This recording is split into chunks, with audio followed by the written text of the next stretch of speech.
Hello, everybody. This is Jeremy Siskind. I am the author of the Jazz Piano Fundamental series and playing solo jazz piano. And I am wearing my Open Studio t-shirt. I do have a new course out on Open Studio. So go sign up now. Let them know that I sent you. And I want to do something totally self-indulgent right now.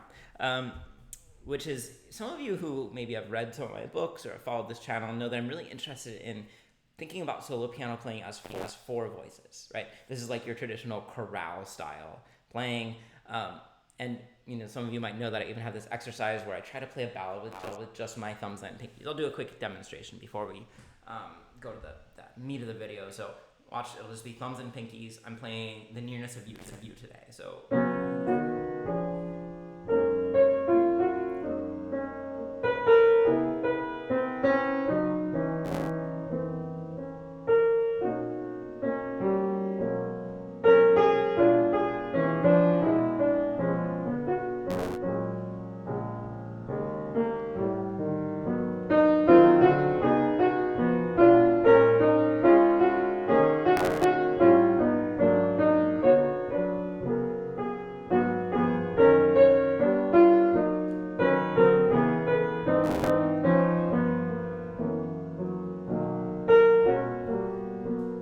You get the idea. Great exercise.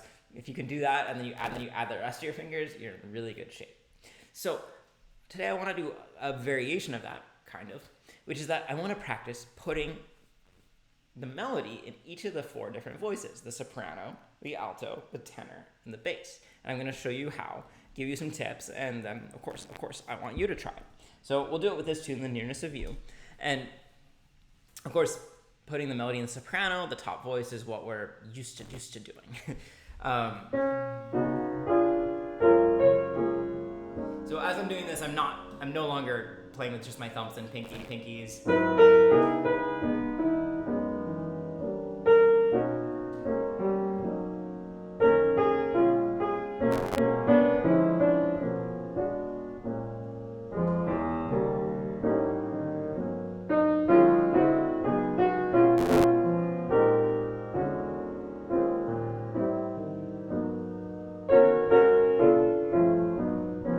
So that's what we're all used to. Now, to put it in the alto, what I'm going to do is I'm going to actually keep the melody in the same register, but now I'm going to put harmonies above the melody. And, one of the keys, I think, to doing this effectively is to actually play some harmonies simultaneous with the melody note, in which case you have to do a really good job making that melody note louder than the harmony notes. And so you might want to start by practicing just like 3-note chords with the melody in the thumb, or sometimes the second finger.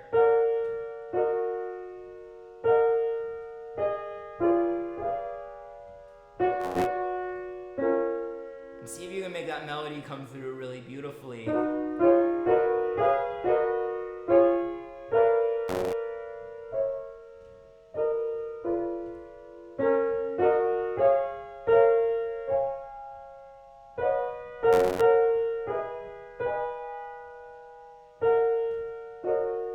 Okay, so that's a really good first step, and then you can improvise kind of around that.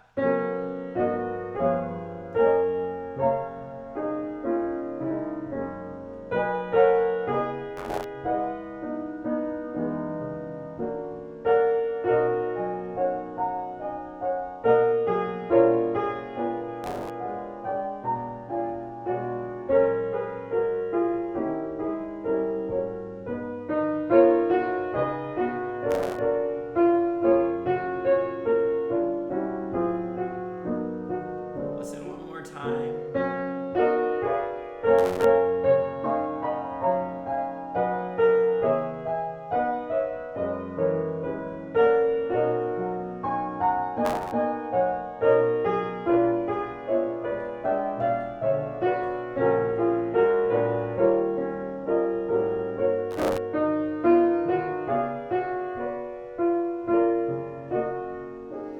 So I'm trying to make some kind of moving lines in the soprano.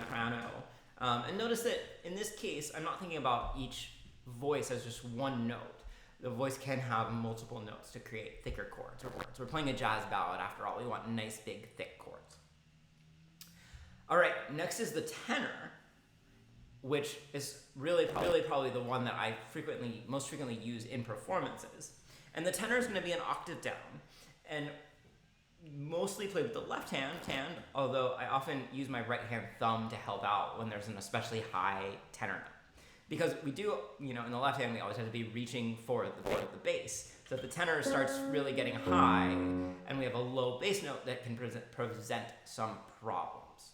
So one thing you might practice just in order to get started with this is playing just the tenor and the bass. So right, I kind of have to hand off to my right hand there if I'm gonna play a nice satisfying low F.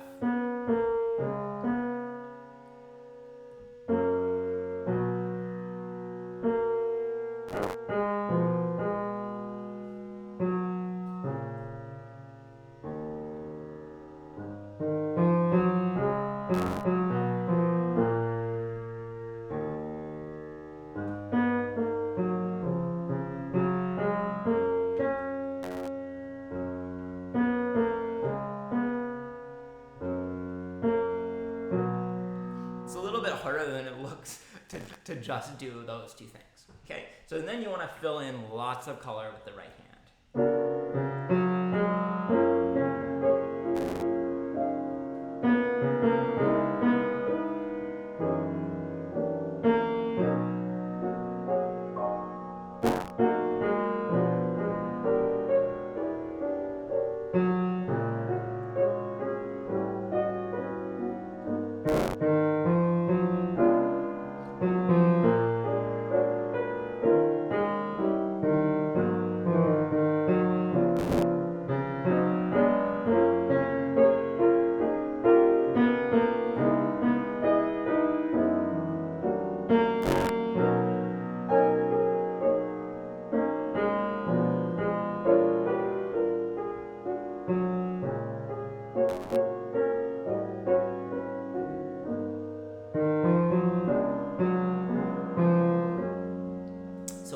I'm noticing as I do this is I'm playing the melody very straight because I'm focused on doing it right.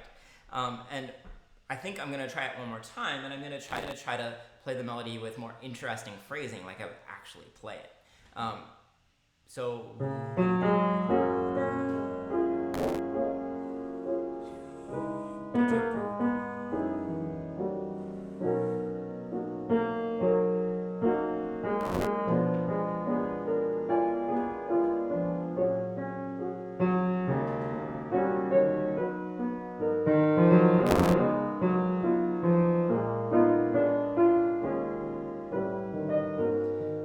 That's a good reminder for me and for you to always play the melody phrase beautifully. So then we go to the bass, right?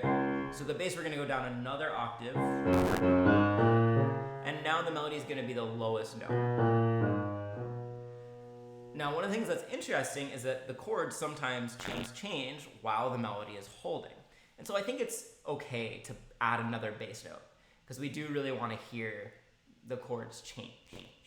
So, for instance, F, C minor, and then it changes to F7 while that melody note's holding.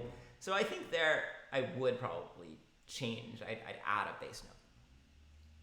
When I'm playing the melody in the bass, now it's pretty likely the root is not going to be in the bass. And so now I'm going to definitely be adding the root into my voicings much more. And in general, I'll try to make my voicings clearer, maybe not putting in quite so many color tones, and trying to really define the chord clearly. So let's try this. This is probably the oddest sounding of the four.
interesting in that bridge, when the bass moves to that climax note, usually we'd want the sound to expand there with a lower bass note, but here the bass now, is reaching upwards to the melodic climax, so it gets really thin. So, you might want to pick and choose your spots to use that.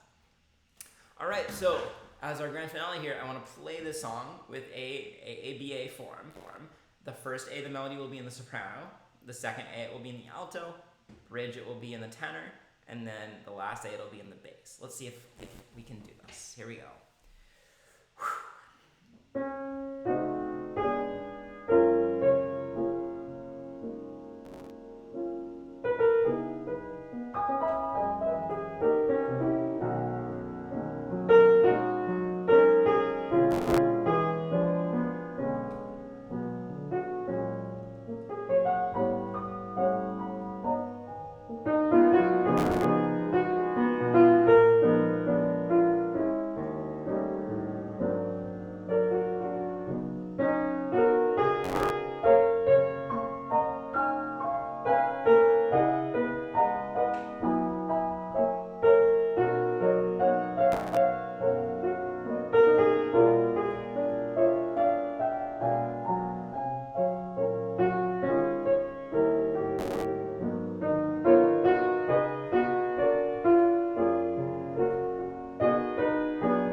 All right, I made it. That's a really great exercise in order to train yourself to listen and tune in to each of those 4 different voices. If you enjoyed this kind of thing, I think you'd really like playing solo jazz piano, now in its 2nd edition. And if you watched all the way to the end, why don't you use the word choral somewhere in your comment. Thanks for watching, everybody. I'll see you